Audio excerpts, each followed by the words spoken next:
Alright, so the title and subject of this video is the top 5 reasons why you shouldn't believe or really listen to what I say. And the video is kind of tongue-in-cheek, it's kind of a joke, but it's also kind of serious.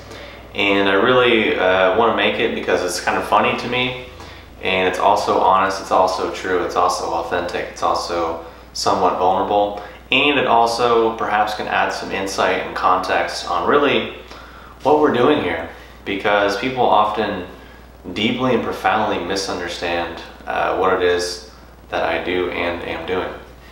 So with no further ado, what is the first #1 reason why you shouldn't listen to me or believe what I say?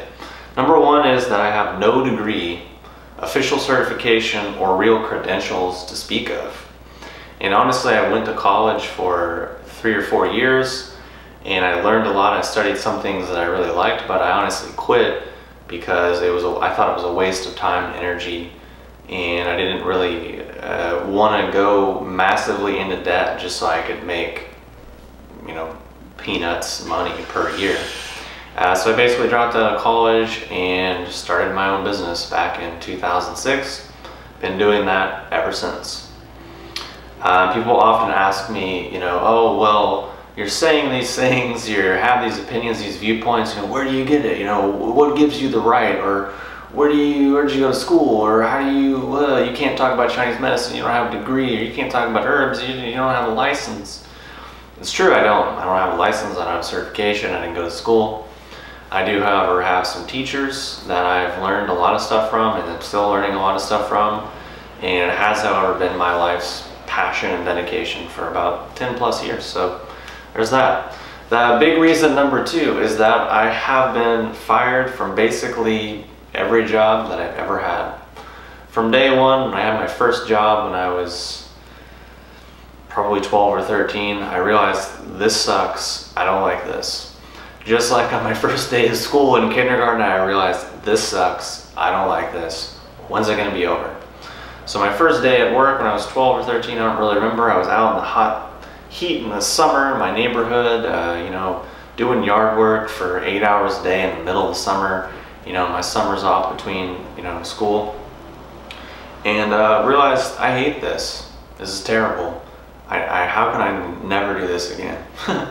So, from that age all the way up until, 2006 or so, I worked a lot. I worked all the time, had lots of different jobs, I worked at a library. That was the best job I ever had. That's where I learned a lot, because honestly I used to just smoke weed, get high, do a bunch of yoga, go to work, read for like 4 hours, and just learn a ton. Best job I ever had, but I got fired because I was late pretty much every day, which if I was late every day at the same time, I was also kind of on time. So. And then also I would always do like headstands and do yoga in the aisles, and always get in trouble for that. So yeah, fired from every job I've ever had basically, except for the ones I quit or just stopped going to, because I'm a terrible employee, always have been. So you can see why I have my own businesses. Reason #3 is that I am regarded by many as an arrogant, critical, negative jerk or asshole, if you want to put it that way.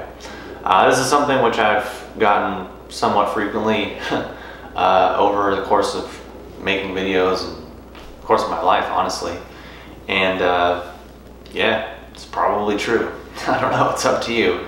For me, I don't really see it that way because I understand what's behind what I say and when I say it and why I'm saying it and why I'm saying it in a certain way, and perhaps say things in a certain way for a certain reason at a certain time, a certain context, a certain person, for a certain reaction. But, and that leads us to #4, which is I'm not really interested into fitting into a predefined role or a predefined group or a cult or a group think or following some slogan or talismanic term, or basically repressing myself any more than I already do and any more than I've already been conditioned to do. I'm not really interested in doing that. And what I mean is that if I feel critical, I feel judgmental, I feel angry, I feel sad, or I feel upset, that's what I'm gonna present across. Even though it contradicts, every business book, every marketing book, popular thing, and spirituality and personal development, new aginess, and all these things tell you to do something different. Be positive, present a good thing, give people what they want, be this certain thing, present these things and be this way, and don't be these things, don't show these things. I don't know, I just don't really care. I never really have. And it presents a real interesting thing because, a lot of what I say and do gets lumped in with a lot of other stuff, which I personally really have a strong distaste in, kind of even despise in a lot of ways, because some of my subject matter is alternative and it gets lumped in with a lot of new agey or spiritual or occulty stuff, and I don't really like those things personally. It's not for me.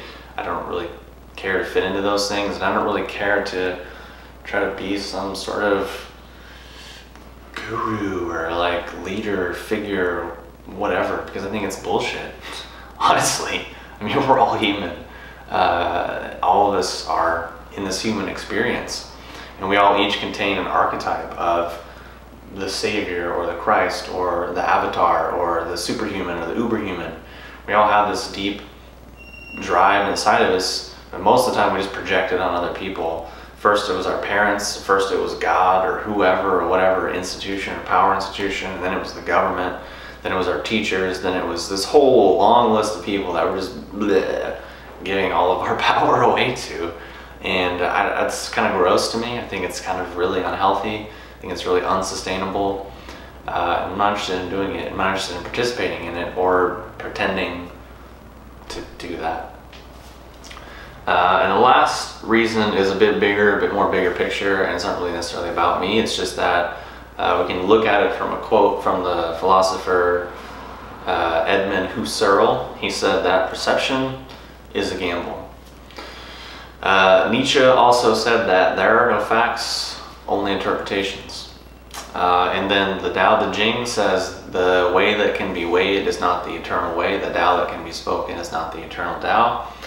And then Alfred Korzybski said the map is not the territory. He said the menu is not the meal. And then Zen Buddhism says words are but a finger pointing at the moon. If you look at the finger, you miss what it's pointing to, you miss the moon, but if you see the moon, you can do away with the finger. Chuang Tzu said that basically, words are useful tools, but when you get the point, you get the meaning, you can do away with the words. So many ways of looking at the same thing, which really draws bigger questions and paints a bigger picture implicitly and contextually, which I'm not really going to explicitly say or claim or lay ownership to, because these people have already done so probably much better than I ever could. So those are the top 5 reasons why you shouldn't really listen to me or believe what I say. And ultimately, another reason is that, I don't know you, I don't know your experience, I don't know anything, really. Likewise, you don't know that about me. So a lot of what we're basing ourselves off of is assumption. So ultimately, what that is contingent upon is us being empowered and awake within ourselves to arrive at our own decisions and conclusions, and have awareness for our own path, our own journey, our own uniqueness, and honesty to do that.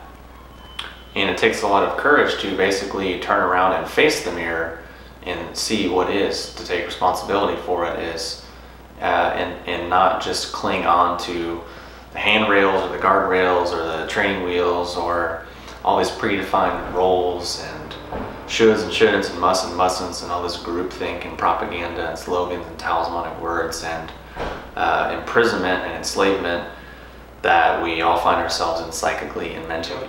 Those are the reasons why you shouldn't listen to me, and those are the reasons why this isn't like a guru thing for me. It's just basically, all of these things are true, everything that I just listed, but I like doing it and I enjoy it and it's rewarding, it's fun, and I like it, so I do it. That's pretty much my reason.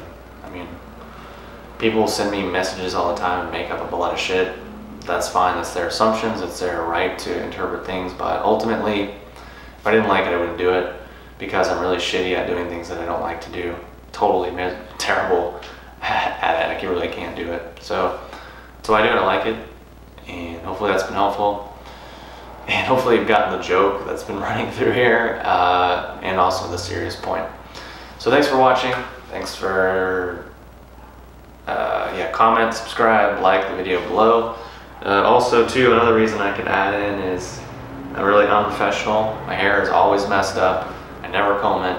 That's because in my real life, I never comb my hair. So why in videos would I try to present a version of myself that's different than how I really am? Likewise, there's like a stain on my shirt. This is just what I wear around my house. I don't even try to get dressed up or look a certain way to go on camera, to go on YouTube, because this is what I look like. This is who I am. If you don't like it, don't watch it. I don't really care. Anyways, thanks for watching, and I'll talk